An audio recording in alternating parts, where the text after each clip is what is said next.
Welcome back. What are some key steps that we need to take as a community to combat anti-Black racism? In our show today, we'll sit down with our returning guest, Samiya Ahmed, co-founder of Aspire to Lead, a young professional network for East African Canadians, and Kofi Achampong, a lawyer by profession and co-organizer of the Black Muslim Initiative. We'll discuss two important initiatives, equity and anti-oppression training and the Black Muslim Initiative. Samiya, Kofi, welcome back to our show. Thank you. Thank you. So on our last segment, we sort of, humanized, for lack of a better word, the anti-Black racism. I want to get right into some of the initiatives that you guys are working on. So Samiya, let's talk about the equity and anti-oppression training that you deliver. What exactly is that training comprised of?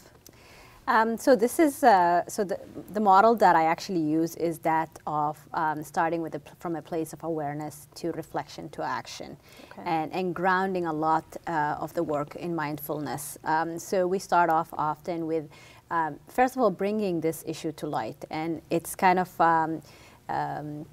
unfortunate that we have to continuously showcase examples, but it's still, the community is often at a place of denial, saying things like there's no racism in Islam, or this is an isolated incident, or that was one person, and not really seeing that often in the triangle of oppression, mm-hmm. that it's the views and the ideas, as well as from a systems point of view, that actually leads up to people either expressing through action or words what they have expressed then in terms of anti-Black racism.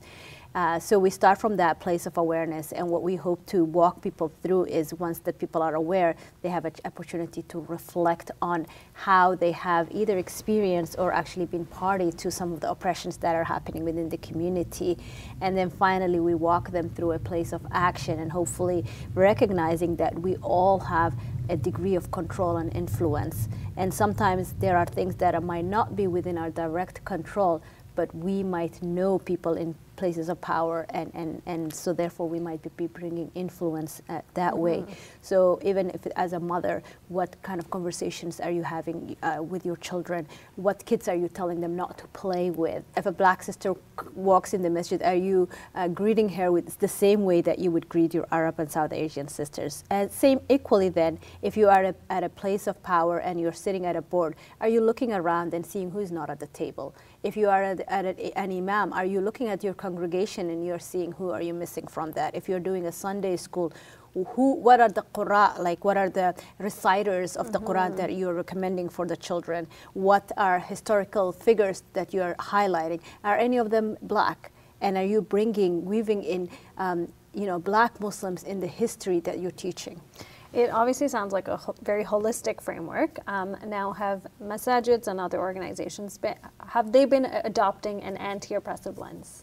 No. I would say that our community is at infancy when it comes to this topic. We are still at the stage of denial where when, for example, children at an Islamic school are calling Black Muslims the N-word, you are still at a space where the principals and the mm-hmm. teachers are saying that's a joke or they didn't mean it, not addressing it at all. So absolutely not, but we have a lot of hope in our community, and hopefully the people are going to realize that we're here, we're not going anywhere, we're part of the Muslim community, this is our community, and we need to be part of the decision-making process. I'm sure we can say more, but let's go to Kofi and we'll come back to the challenges. So Kofi, you take it's a good segue because Samiya, you do all the training, the awareness, you're taking that and sort of creating space for conversation. So tell me a little bit about the Black Muslim Initiative and how that came about. Yeah, happy to. So, as Samiya mentioned, these are experiences that many Black Muslims are aware of, that are constantly talked about and discussed amongst Black Muslims. And so what I sort of came to understand is that there are some organizations or individuals who have started different initiatives to try and deal with this. There's a very a new group called Black Muslim Socials that mm-hmm. tries to sort of bring a network of Black Muslims together. There's a couple of sisters who held discussions or forums, bringing in Black scholars to discuss the problems of anti-Black racism in the Muslim community. There's even an organization that tries to deal with the problem of Black converts, particularly Black convert women who mm-hmm. have a difficult time finding partners to get married to. Mm-hmm. And so, there are initiatives that are on the way right now, but they're not necessarily organized and people don't know about them, and they're not sort of connecting the dots around the whole framework of sort of anti-Black racism and why all of this sort of works within that same sort of theme. So the Black Muslim Initiative is basically a collective, grassroots collective of a few individuals, including myself, a sister named Siham Royale, another sister named Jilri Massa, who, through conversation and through their own work that they've been doing, came to realize that we actually need to sit down together and work and plan something. So we had an event just last month on September 16th where we invited different groups and organizations out to come and have a discussion about anti-Black racism and the intersectionality of anti-Black racism as it relates to Black Muslims. We were able to sort of discuss, hash out some of the problems that we all have and that we consistently discuss, as well as make plans around how to address them. So is it a space just for Black Muslims, or is there a space also to engage for example, someone like me who's not Black, but I am Muslim, and I agree with the initiative, and it's something that's important? Yeah, it's a very good question, because oftentimes when you have these kind of conversations, there's often a tension around, do you work in a silo as a community to sort of heal yourself and work on yourself, or should this be a sort of collective effort? We've taken the view that this is a collective effort because we don't want to call to nationalism or entirely seclusion or anything like that. We don't see that as part and parcel of the Islamic sort of methodology and narrative. Islam is an inclusive religion. But at the same time, we recognize that Black Muslims have to be put at the forefront of addressing their own problems. So we try to walk in step with both of these kind of thoughts in mind. And because of that, when we called out and we asked for people to participate, we had many groups and individuals come out who were not Black Muslims, who understood and were sort of allies with us in addressing these problems. So, in both of the, one common thread that I'm finding when both of you talk is the idea about, Black Muslims being at the forefront. They need to be sort of leaders, they need to be given spaces.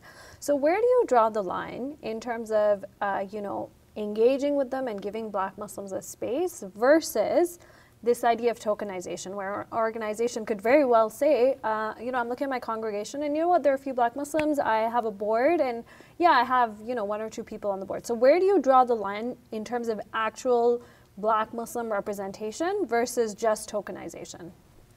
So this, as I mentioned, this challenge is not something that's unique to the Muslim community. Yeah. It's replicated in our general mainstream communities. So often it's you differentiate between tokenism and engagement and act through, does this person have power?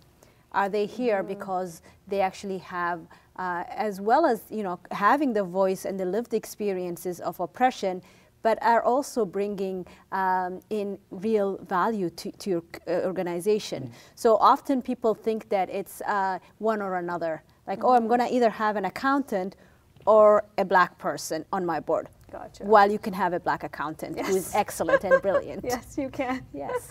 What about for you, Kofi? What does that look like? Yeah, I mean, I think this is always a challenge, because for some people, decorative responses to these kind of problems is oftentimes what we face, and the outcomes that you're hoping to see.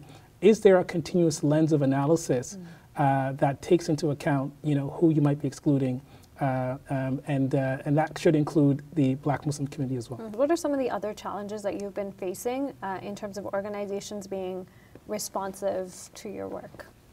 It's often the denial of the fact and the sidelining of the lived experiences. So you have, 1/4 of your community telling you this is an issue, and then you have the other 3 parts saying, no, it's not an issue, it's not happening. So that's number one. The second thing is this concept of dividing the community, that, such initiatives might bring in more division, or why are we like othering each other? And it's like explaining that this is a response to an already existing problem. What about you, Kofi? We're kind of in the early stages in terms of engaging with organizations, but just from what we've heard and what individuals who have sort of signed on to be part and parcel of this project have said is, some people have told them not to be part of it because it calls to Samiya, this nationalism, which is not allowed for in the religion. And by no means do we want to call to Black nationalism. That's not at all what we're trying to do. there's a lack of understanding with the Muslim community on the whole about the Black experience in the North American context and the history of the Black experience here. And so we kind of first and foremost have to educate people about how long Black people have been here, why they need to organize, why they are constantly on the lower rungs of some of the socioeconomic data that communities are oftentimes facing. And so because of that, we kind of have to sort of respond and educate people to understand what is unique about being Black in the North American context. And maybe it's also about going back to Islamic history, right? There were Black Muslims, Sahabas, etc., and maybe that's what we need to start pushing as well. My one other question for you guys is, obviously it does sound like it's a very challenging issue with Muslim organizations. What's an example that you can give me where you did bring this issue of, they weren't representing and they're sort of now being responsive and engaging with you? Do you have a good story for me? Let's liven up the conversation a bit. Absolutely. So I'm going to let Kofi tell the story because we're both part of the same initiative. Okay. However, I just wanted to mention that that all this work that the Black Muslim community is doing is coming from a place of love, not a place of anger. And because we really believe in our Muslim community and we want the change and the betterment for all our members. Absolutely. So along with some of the organizations that attended our initial meeting, so we had our initial meeting here in Toronto, and there was another Black Muslim Initiative meeting in Ottawa, where sort of mainstream organizations like the King Council of Muslim Women, the National Council of Canadian Muslims attended, and the Tesla Institute, for example, attended. So these are examples of organizations that we think are hearing us and understand the importance of making sure that their work has an inclusive framework that takes into account the anti-Black racism, anti-Black bias that unfortunately saddles a lot of us in our community. But there is one particular initiative that Samiya and I have been working on recently called the Muslim Youth Fellowship Project. Okay. And that's an initiative that seeks to develop Muslim youth political activism and engagement with the political process here in Canada.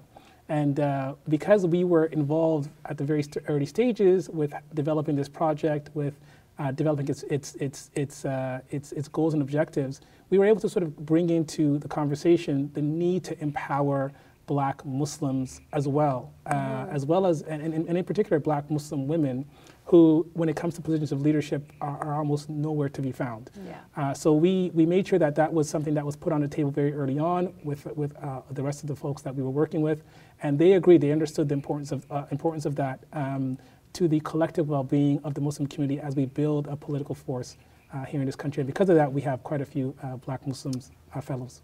I think that's an excellent example of an initiative that's inclusive. It's a Muslim Youth Fellowship. It's not the Black Muslim Youth Fellowship, but how you guys have brought in sort of, the Black importance and representation and strong presence of Black Muslims and sort of incorporate it. So I think that really, is a good example of wrapping things up for us. So just as we come to a close, what are you hoping these initiatives that, that you guys are working on will hope to accomplish for the future? We want to create a place for our children and our children's children where they're welcomed into Muslim spaces, where they really find that that's the place of solace and that's the place of security that they can go to when they have other issues. We want Black Muslims to feel like they belong and that they are in part of the leadership and decision making, and that decisions are not made for them but with them. I'd say there are a few things internally. Internally, first and foremost, I would hope that the Muslim community would understand the importance of valuing the Black lives as we see currently in the world. These are issues that are constantly being played out everywhere, including in the United States right now. But also to develop a strong Black and a Muslim community that's healthy, that feels like they're